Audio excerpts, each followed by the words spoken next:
Hey, good morning. It is the last nachos of winter semester 2025 for my students who will be no longer joining us every week. We'll still be here. You are more than welcome to come back and join us every week for the Neuroaffirming Conversation Hour for Outreach and Support. We will be here.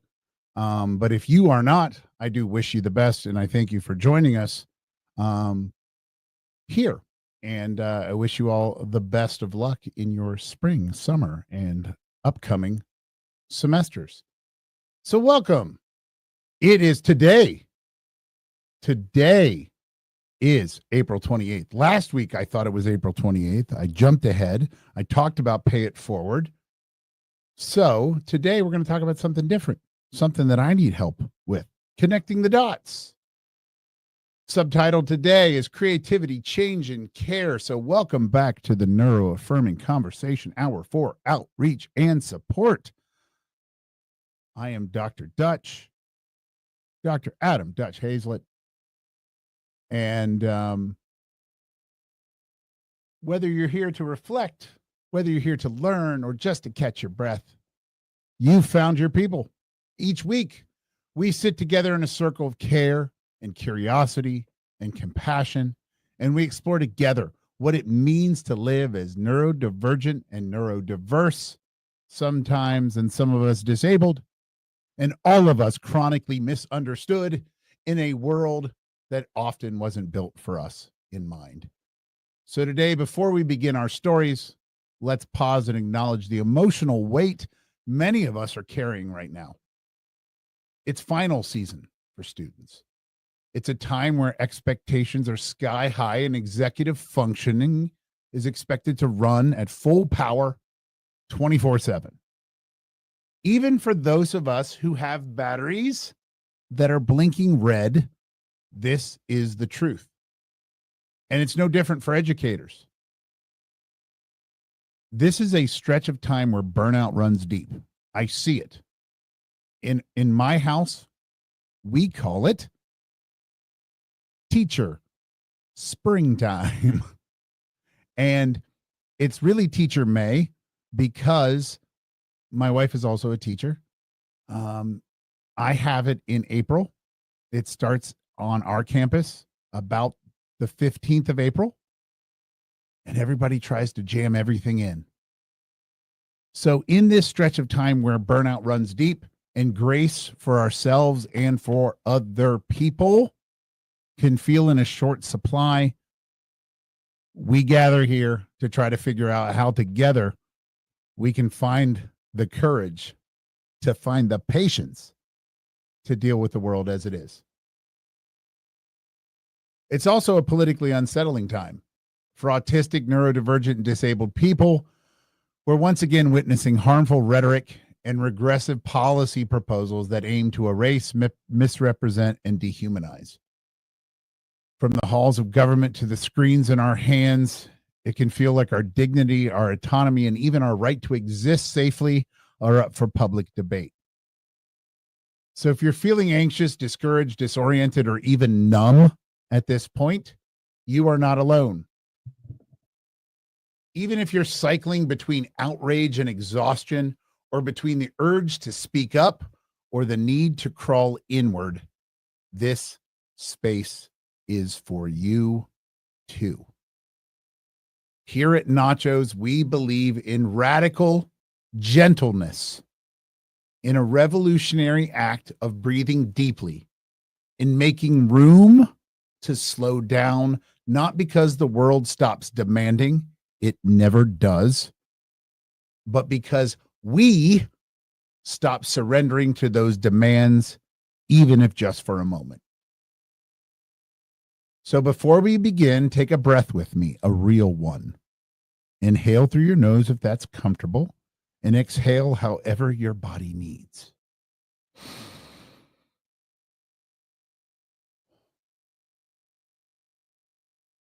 You made it to right here. You brought yourself into a space that honors your pace, your pain, and your process. So this week, We're holding space for stories about change in our food, in our health systems, in our tools for learning, and even the ways our brains respond to creativity and fear. Those stories aren't just scientific, they're personal. They affect how we build routines, how we advocate for ourselves, how we heal, and how we stay rooted when everything around us is constantly shifting and changing. Because that's never going to change. Change is the only constant. We begin today with a quote from Steve Jobs that frames our journey. Creativity is just connecting things. When you ask creative people how they did something, they feel a little guilty because they really didn't do it. They just saw something. It seemed obvious to them after a while. And isn't that what we do here? Here at Nachos, isn't that what we do? Don't we just connect things, stories, science, and selfhood? We trace the threads between data and dignity, between what's changing out there and how we're feeling in here. When we notice the patterns that others might miss, and we hold a space for questions that don't have tidy answers, we can start to grow. Because for many of us, that's where meaning lives, in growth, in purpose, in figuring it out. So let's start with a story that already is impacting grocery stores and kitchen tables. The FDA announced a sweeping ban to phase out the last 6 petroleum-based synthetic food dyes. Now, these are the last in the U.S. food supply, and this is by the end of next year, so don't freak out yet, even though people are. It's okay. This is red 40, yellow 5, yellow 6, blue 1, blue 2, and green 3. And these are found in foods like Skittles, Mountain Dew Baja Blast, and Flaming Hot Cheetos. Now, this change is being framed as a public health measure, largely based on studies like the one published in the Lancet, linking artificial food dyes to increased hyperactivity in children. And while there's no enforcement mechanism yet, food manufacturers are being encouraged to phase out these dyes rapidly, well ahead of the previous timeline of 2027 to 2028. So the FDA is also pushing through approvals for alternatives like beet juice, watermelon juice, and carrot extract. So expect it to get a little bit more yellow, a little bit more red. Probably, I'm guessing, a hue of the 1970s. So picture the wallpaper of the 70s. Picture the floral shirt that you see your grandfather, most of you, your father, some of you, and you, I see you, wore in the 70s. And I think that's what we're going to be looking at for a color spectrum. But here's the thing, for many neurodivergent families, especially those with kids or adults who rely on a narrow set of safe foods, this isn't a simple public health win. It's a disruption.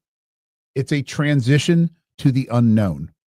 And many of us who have worked hard to identify food options that are predictable, manageable, and safe in our sensory and digestive sense are a little frightened by this. When foods change, visually, texturally, or chemically, it can trigger shutdowns, meltdowns, or disconnection from eating altogether. ARFID is real. So this moment isn't just about public health. It's about the micro rituals of snack time. It's about safe foods that keep our kids grounded. And it's about preparing for change with care. So think about this going forward, parents.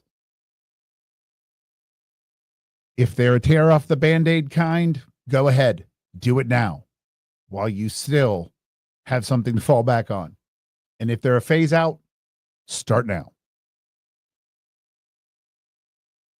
So from food to pharmaceuticals, or rather to fungi, a new study published in the Annals of Internal Medicine reports that psilocybin use, the active compound in magic mushrooms, has surged across the United States since 2019. So in 2020, what happened in 2020? Anyway, lifetime use rose from 10% to over 12% of adults. And this past year, use increased by 44% amongst young adults and an astonishing 188% among adults over 30. Holy crap, old people. Never trust anyone over 30. For the first time, more U.S. adults are reporting use of psilocybin than any other of the hard, in the legal sense, drugs, like ones that go in your nose, illegal opioids, LSD, methamphetamines, things like that. So who's using it? People with health conditions and chronic pain. That's what the study finds. So why are these patients using it? Likely it's because they're looking for relief in places where traditional systems have failed or felt inaccessible. I know boomers who ate ibuprofen like candy to the point where they've ruined a lot of their internal organs because they were told to by doctors, who now only use topical pain relief that they get in dispensaries in Michigan. They only use it. It's amazing. But this shift isn't without concern. Poison center calls related to psilocybin increased 201% for adults, 317% for teens, and a whopping 723% for children between 2019 and 2023. Now, that's a signal that public understanding and safe use practices haven't caught up with public experimentation. Health systems are being urged to improve education, emergency tracking, and harm reduction support. So the last thing we do is cut money from educating people about public health. Because the more people know, the more they will know. It's not rocket science. So for neurodivergent individuals in communities where trauma, sensory overload, and difficulty accessing affirming care are common, the rise in self-directed psilocybin use deserves a nuanced response. It's not about judgment. It's about creating safe and informed pathways when someone is considering a non-traditional route to healing. And it's also about asking, do we have the right structures in place to care for one another when a journey gets complicated? A lot of people would say no. Now, what about the classroom? So let's transition into the classroom, and not just any classroom, but a controlled systems engineering course at the University of Illinois, Urbana-Champaign. Researchers there decided to see what would happen if the free version of ChatGPT took a class. And the results got an 82%, got a B. ChatGPT excelled at routine math problems and structured homework, earning A's on assignments that had clear formulaic answers. But on open-ended or analytical tasks, like you do in my courses, the kind that require reasoning and synthesis, it fell short, earning a D. It also made some critical errors, misused terminology, and hallucinated content that wasn't part of the syllabus. Yes, ChatGPT can dream too. And not read the damn syllabus. So what's the takeaway? AI tools like ChatGPT might help students pass, but they don't help students learn. For neurodivergent students who rely on these tools to manage executive function challenges, reduce overload, or to stay afloat, that's an important distinction. There's nothing wrong with using AI tools. But we need to make sure that the tools aren't doing the thinking for us, especially in a world that already undervalues our neurodivergent minds. Because when you ask ChatGPT a question or you ask for a social script, it gives you an holistic, neurotypical answer. We know this. So that brings us to our next stop. The thing that separates us from the ChatGPT, that creative brain.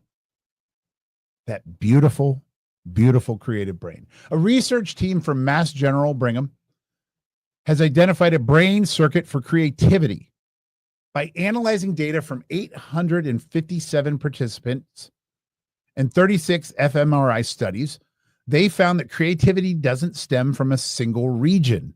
Instead, it emerges from a distributed network of brain areas, all of which are negatively connected to the right frontal pole, the part of the brain that helps us monitor ourselves and follow rules.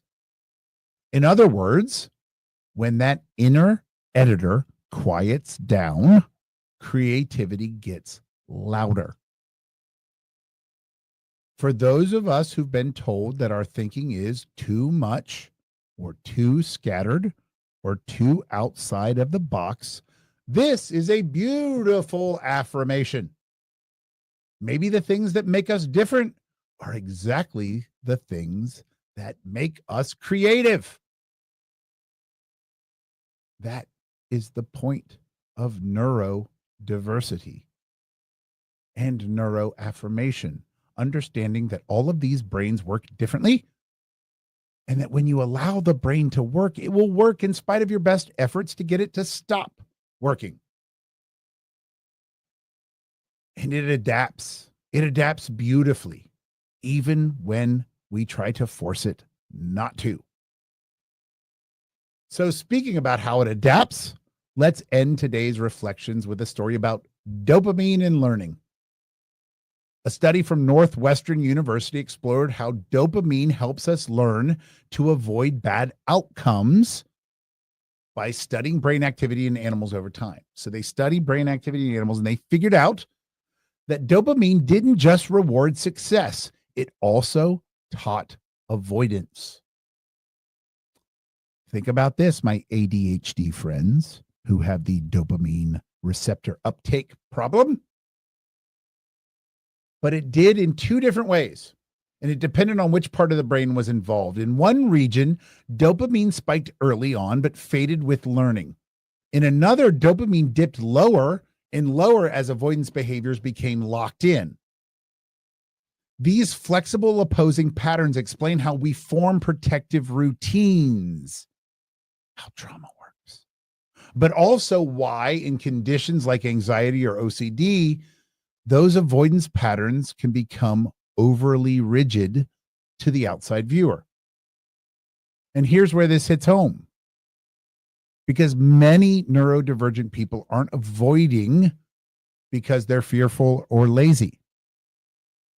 They're avoiding because their brains have trained them and been trained by situations to expect overload, rejection, or worse, harm. So understanding how dopamine functions in these cycles gives us both the language to explain and the possibility for possibly unlearning this avoidance, not through shame, but through safety. Now, as always, let's turn the mic towards this week's participation question, because I know a lot of people want to participate one more time to make sure they get that A+++++++. What's one area of your life where you've had to adapt recently? And how did you care for yourself in that process? There are so many things that have happened to us over the last year, 2 years, 5 years, 10 years. For those of us older, longer. Think about one recently that you had to adapt to. How did you care for yourself in that process? And that's something that I have been talking about all last week. In all of the presentations that I did, I talked to self-advocates, I talked to groups about autism awareness, and I impressed upon them the idea of self-care. How we have to take care of ourselves so we can take care of each other. So, how did you care for yourself in the process of adapting to the world around you? Whether it was a change in your routine, a shift in your support system, or just a moment when things didn't go to plan, how did you respond? And how did you respond to yourself with care? And it's okay if this week you didn't. And it's okay if you honestly say, here's what happened, here's how I adapted, and I forgot to care for myself. Because next time, maybe you will care for yourself. And next time you'll remember me telling you, care for yourself. So share your thoughts in the comments. Share with a friend. Share with social media. Tag me in it. Humanities 101. Micro accommodations. Whatever the heck. Dr. Dutch. But your experience matters. And someone else may need to hear it today. They may need to hear, just as we talked about last week, you sharing your cumulative culture with others. And now, as we bring this week's Nachos to a close, let's return to what grounds us. These stories about ourselves, about food, about medicine, AI, art, and even learning. All of these stories remind us that change is constant. But even though change is constant, it is care that carries us through. So I really do want to thank you for sharing this time with me. Whether you joined us from your kitchen table, your office, your classroom, or a quiet corner of your day, we're grateful that you're here. In a world that can feel chaotic, clinical, and cold, this space exists to remind us that learning can be personal and that reflection is not just needed for critical thinking, it's a form of resistance. And most importantly, you're not alone. So if you're looking to go deeper, explore more resources, or support this work, I invite you to visit humanities101.org, because there you'll find community-centered materials, event updates, and even our latest peer-reviewed academic article on creating better career resources for autistic professionals. It's written with care, grounded in lived experience, and designed to uplift, not pathologize, neurodivergent brilliance in professional spaces, because so many people take advantage of that brilliance, but don't properly maintain it. So you buy a $100,000 sports car and you put lawnmower gasoline in it. You're not supposed to mix the oil and the gasoline together for the sports car. Buy the fancy gas. And some of our brains run on the fancy gas. And sometimes it's not fancy gas. Sometimes it's simply clear written communication. Sometimes it's simply just a flexible work schedule. Sometimes it's simply a quiet space to work. So while you're there at humanities101.org, consider supporting our mission with a donation. Every gift helps us expand autistic outreach and education across Michigan and around the world. Your support helps fund community lectures, resource fairs, professional training, student mentorship, and the ongoing advocacy that centers around dignity and community at every step. And you can also mark your calendars. There are some events coming up, as I have mentioned many times. The date is official, October 24th. We're going to be hosting the inaugural Michigan Disability Empowerment Conference at Henry Ford College in Dearborn, Michigan. It's a one-day gathering happening October 24th that will spotlight disabled voices, build community partnerships, and create space for cross-sector inclusion.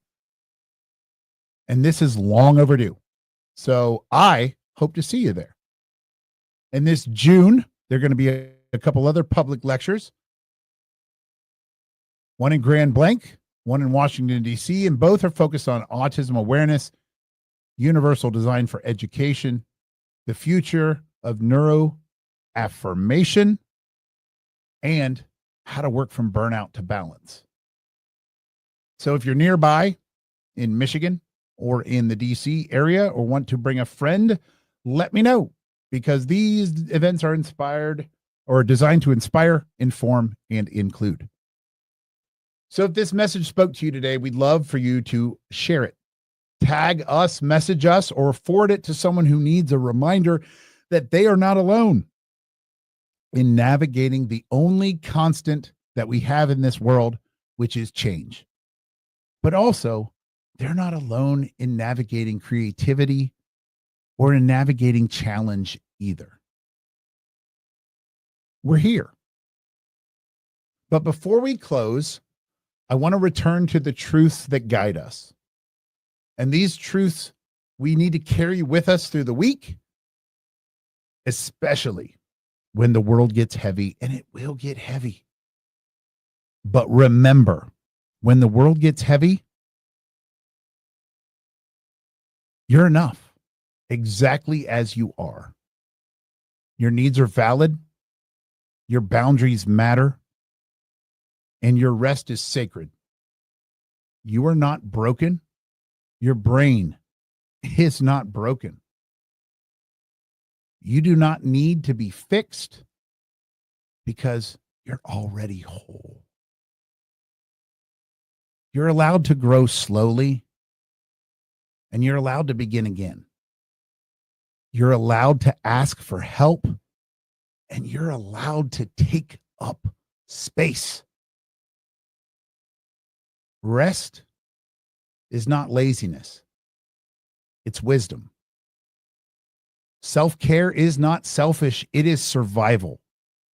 Joy is not frivolous. It's a part of your healing.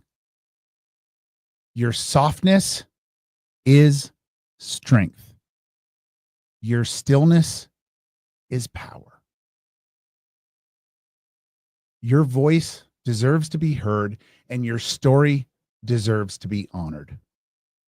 So in a world that commodifies your labor, your mind, and your time, remember, rest is revolution.